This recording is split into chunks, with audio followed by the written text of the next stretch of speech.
ઓમ શ્રી ગણેશાય નમઃ. જય શ્રી કૃષ્ણ મિત્રો. આપણે સાંભળી રહ્યા છીએ શ્રી કૃષ્ણ વાણી, ભાગવદ્ ગીતાના અમૂલ્ય વિચાર, ભાગવદ્ ગીતાના ઉપદેશ. મિત્રો, આ ચેનલમાં જો તમે નવા હોય તો ચેનલને સબસ્ક્રાઈબ કરી દેજો. કમેન્ટ બોક્સમાં ભગવાનનું નામ પણ જરૂર લખજો અને વિડીયો સારો લાગે તો લાઈક અને શેર પણ જરૂર કરજો. મિત્રો, ભગવદ્ ગીતા એટલે આપણા દુઃખનું નિવારણ એમ કહો તો પણ ચાલે.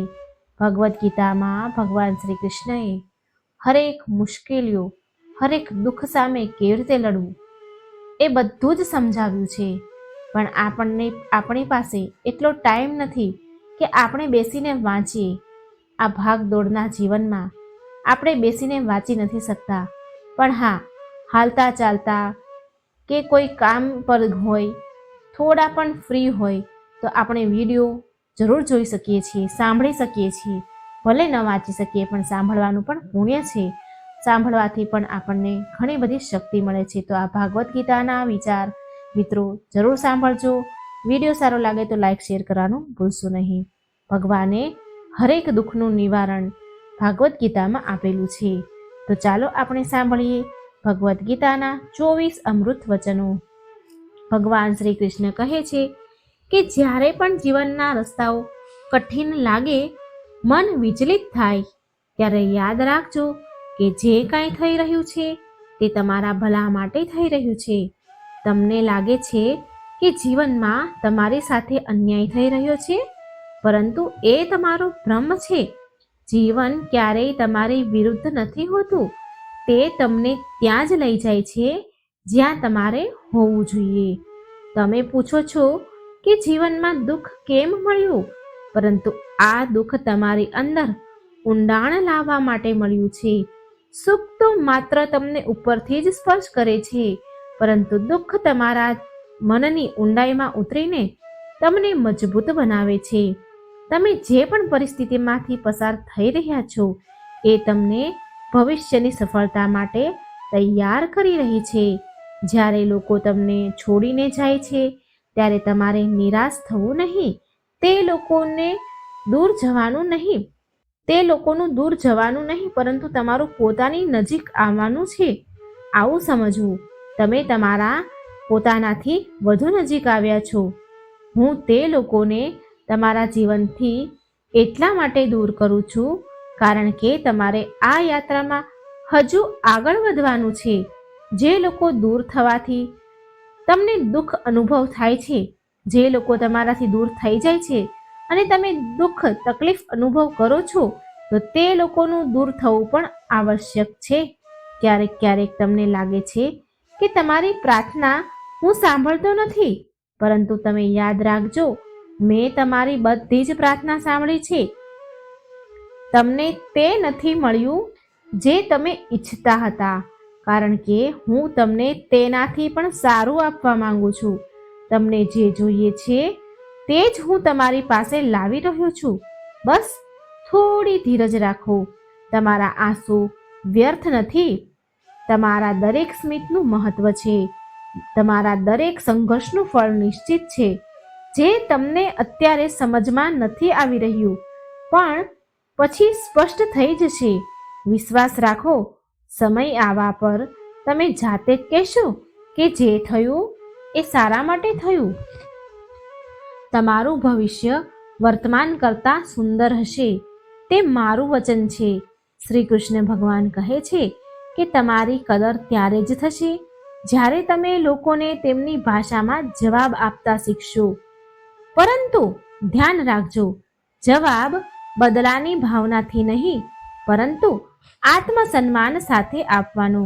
જિંદગીમાં સાથ આપવાવાળા ઓછા અને જ્ઞાન આપવાવાળા વધુ મળશે. પરંતુ યાદ રાખજો, બધાની સલાહ માની લેવી બુદ્ધિમત્તા નથી. પોતાના વિચારો મજબૂત બનાવો અને જીવનની બધી ચુનૌતીઓનો સામનો કરો. કેટલાક દુઃખ એવા હોય છે કે જીવવા નથી દેતા, અને કેટલીક ફરજો એવી હોય છે જે મરવા નથી દેતી. તે બંને વચ્ચે સંતુલન જાળવવું એ જ જીવનનો વાસ્તવિક ધર્મ છે. જો તમને લાગે છે કે લોકો તમને વગર મતલબે સન્માન આપશે તો તે તમારો વહેમ છે, ભ્રમ છે. આ સંસારમાં ઇજ્જત સન્માન એને જ મળે છે જે પોતાને મજબૂત બનાવે છે. તમે આટલા સફળ બનો કે લોકો તમારી કાબિલિયતની કદર કરે, ના કે તમારી ઉપસ્થિતિ તેમને આંખમાં ખટકે. એમ ન વિચારો કે તમારા વગર બધું બદલાઈ જશે. 2-4 વ્યક્તિ રડશે, થોડા દિવસ તમારી કમી લાગશે, પછી બધું સામાન્ય થઈ જશે. આ જ સંસારનો નિયમ છે, પરંતુ તેનાથી નિરાશ થશો નહીં. જો કોઈ તમારી વાતોને મહત્વ આપતું નથી તો એવા વ્યક્તિને શોધો જે તમને સાચા સમજે. તે જ વ્યક્તિ તમારી ખુશી અને સુકૂનનું કારણ બનશે. કોઈને ભૂલાવી સૂઈ જવું કંઈ સહેલું નથી હોતું, પરંતુ જ્યારે આત્મસન્માન જાગે છે તો મનને પણ શાંતિ, સુકૂન મળે છે. ક્યારેક ક્યારેક મૌન પણ એક સશક્ત ઉત્તર હોય છે. હું તો એટલા માટે ચૂપ છું કે મારું મૌન તમાશો ન બની જાય. અને તમે વિચારો છો કે મને તમારાથી કોઈ ફરિયાદ નથી? ફરિયાદો તો ત્યાં હોય છે જ્યાં ઉમ્મીદો હોય છે. મેં તમને સમજી લીધા છે અને હવે ફરિયાદનું કોઈ સ્થાન નથી. બસ એટલું જ યાદ રાખજો કે જે થાય છે તે સારા માટે થાય છે. ભગવાન શ્રી કૃષ્ણ કહે છે કે જે વ્યક્તિ હંમેશા ફરિયાદો કર્યા કરે છે તે ક્યારેય સુકૂન પ્રાપ્ત, શાંતિ પ્રાપ્ત નથી કરી શકતો. પરંતુ જે વ્યક્તિ ઉપકારની ભાવના રાખે છે તેના જીવનમાં શાંતિનો વાસ થાય છે. જ્યારે તમે દરેક નાના મોટા આશીર્વાદ માટે ધન્યવાદ આપતા શીખી જશો ત્યારે તમને અહેસાસ થશે કે જીવનમાં કેટલું બધું છે જે ખુશીનું કારણ બની શકે છે. તમારી દરેક પરિસ્થિતિમાં લોકો કસોટી કરશે. તમે કંઈ પણ કરી લો, લોકો કશું ને કશું તો કહેતા જ રહેશે. તો તે જ બનો તમે જે તમે બનવા માંગતા હતા. તમે મનનો રસ્તો પસંદ કરો અને તેના ઉપર વિશ્વાસ સાથે આગળ વધો. મેં જોયું છે જે વ્યક્તિ સીધો છે, સાદો છે અને ઈમાનદાર છે તેની કદર હંમેશા ઓછી જ હોય છે. અને જે વ્યક્તિ જૂઠ્ઠો અને બેઈમાન હોય છે તેને લોકો સારા માને છે. પરંતુ યાદ રાખજો કે સાચી જીત આત્માની શાંતિમાં હોય છે, બાહ્ય પ્રશંસામાં નહીં. જ્યારે તમે રાત્રે શાંતિથી સૂઈ શકો છો તો એ જ તમારી સાચી જીત છે. રડાવાવાળા એ જ હોય છે જે એમ કહે છે કે હસતી વખતે તો ખૂબ સારો લાગે છે કે સારી લાગે છે, પરંતુ જ્યારે દુઃખ, દર્દ અને કડવા શબ્દો સહન કરવાની તાકાત આવી જાય ત્યારે સમજી લેજો કે તમે જીવતા શીખી ગયા છો. તમારી સાચી તાકાત ત્યારે પ્રગટ થાય છે જ્યારે તમે પોતાની જાતને ઓળખો છો. તમે તમારા અસ્તિત્વને સ્વીકાર નથી કરતા ત્યાં સુધી આત્મસન્માન નથી આવતું. અને જ્યારે આત્મવિશ્વાસનો દીવો પ્રગટે છે ત્યારે સપનાઓ સાચા થવા લાગે છે. પોતાની જાતને પ્રેમ કરતા શીખો. આત્મ પ્રેમ તમને તે સ્થિરતા આપશે જે બાહ્ય પ્રેમ નથી આપી શકતો. જ્યારે તમે પોતાના પ્રત્યે સાચા બની જશો ત્યારે તમે બીજાને સાચો પ્રેમ કરી શકશો. આત્મપ્રેમ જ જીવનમાં સંતુલન અને ખુશીનો આધાર બને છે. યાદ રાખજો, દવાઓ કિંમત ચૂકવીને મળે છે, પરંતુ દુઆ તો દિલથી આપવામાં આવે છે. અને દુઆઓ ત્યાં જ અસર કરે છે જ્યાં પ્રેમ અને આશીર્વાદનો સાચો ભાવ હોય. જે ઉંમરમાં લોકો પોતાનો શોખ પૂરો કરવા લાગ્યા હોય છે તે ઉંમરમાં આત્મજ્ઞાન અને સાચી સમજણ પ્રાપ્ત કરવું એક વરદાન રૂપે છે. દેખાવની આ દુનિયામાં સચ્ચાઈથી જીવવું એ જ હિંમત છે. લોકો જેવા બહારથી દેખાય છે ને તેઓનું મન તેવું નથી હોતું. તેથી મનુષ્ય બની કંઈ શીખો કે ન શીખો, પણ લોકોને ઓળખતા જરૂર શીખી જજો. જો તમે આજે મુશ્કેલીમાં છો, યાદ રાખજો આ મુશ્કેલી જ તમને મજબૂત અને નીડર બનાવી રહી છે. જ્યારે તમે પાછા ફરીને જોશો ત્યારે તમને અહેસાસ થશે કે દરેક દુઃખ, દરેક આંસુ અને દરેક ઠોકરોએ હોશિયાર બનાવ્યા છે. ભગવાન કૃષ્ણ કહે છે કે ગુસ્સો અને આંસુ આ બંને ભાવ મનુષ્યને સાચા બનાવી દે છે. જ્યારે દિલ પર ભાર વધે છે ત્યારે મનમાં રહેલી સચ્ચાઈ બહાર આવી જાય છે. તેટલા માટે જ જ્યારે કોઈ મનુષ્ય રડતા કે ગુસ્સામાં સાચું બોલે ત્યારે તેને નજરઅંદાજ ન કરો, કારણ કે આ શબ્દોમાં છુપાયેલું સત્ય ઘણું બધું શીખવી જાય છે. આજની સચ્ચાઈ એ જ છે, જો તમે તમારા કર્મોને શ્રેષ્ઠ બનાવશો તો લોકો આપોઆપ તમારી આજુબાજુ ભેગા થઈ જશે.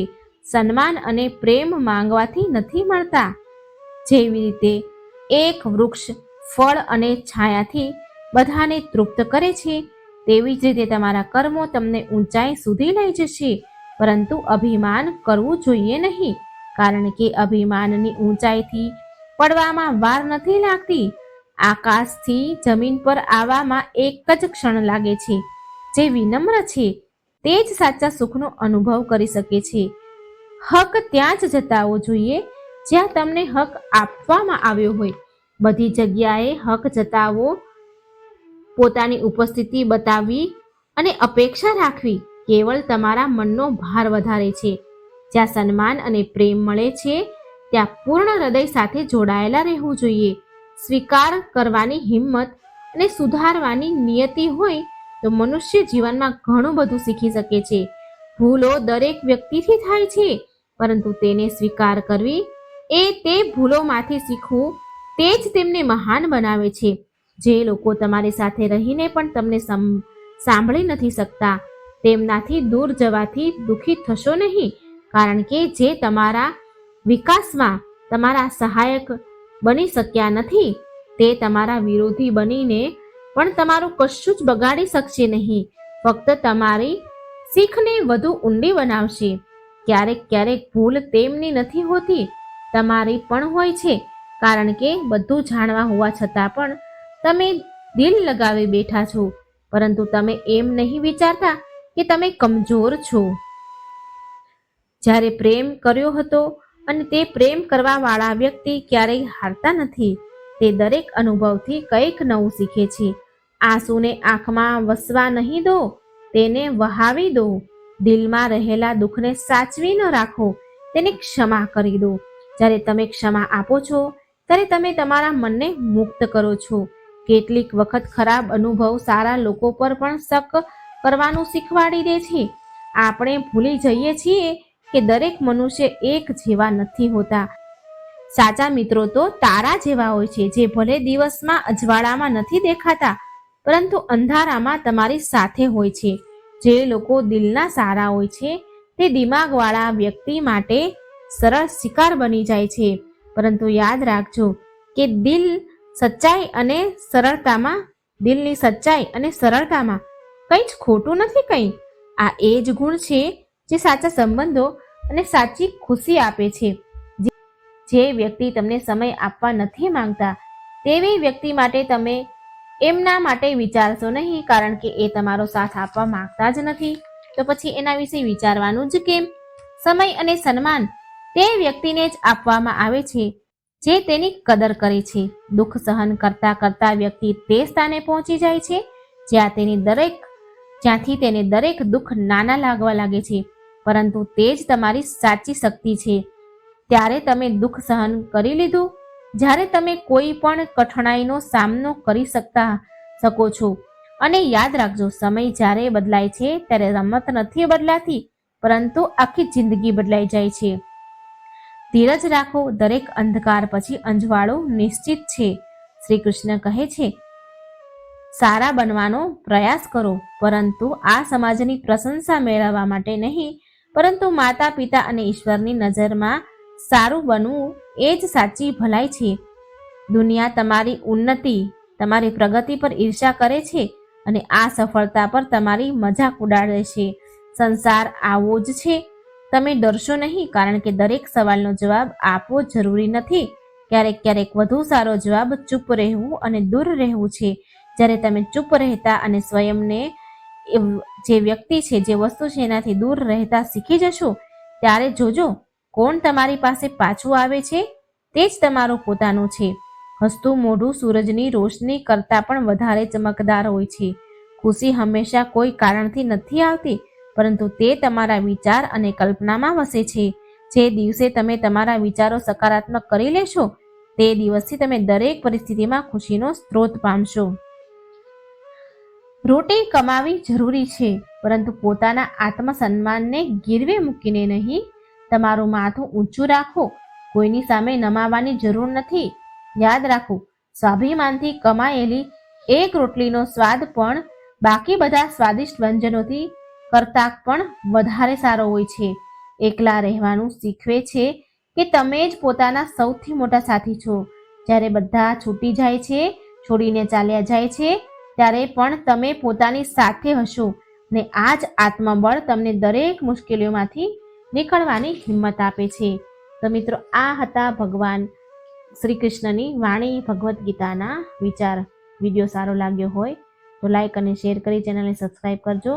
અને મારાથી બોલવામાં કંઈ ભૂલ થઈ ગઈ હોય તો એના માટે માફ કરજો. જય શ્રી કૃષ્ણ. રાધે રાધે. Thank you.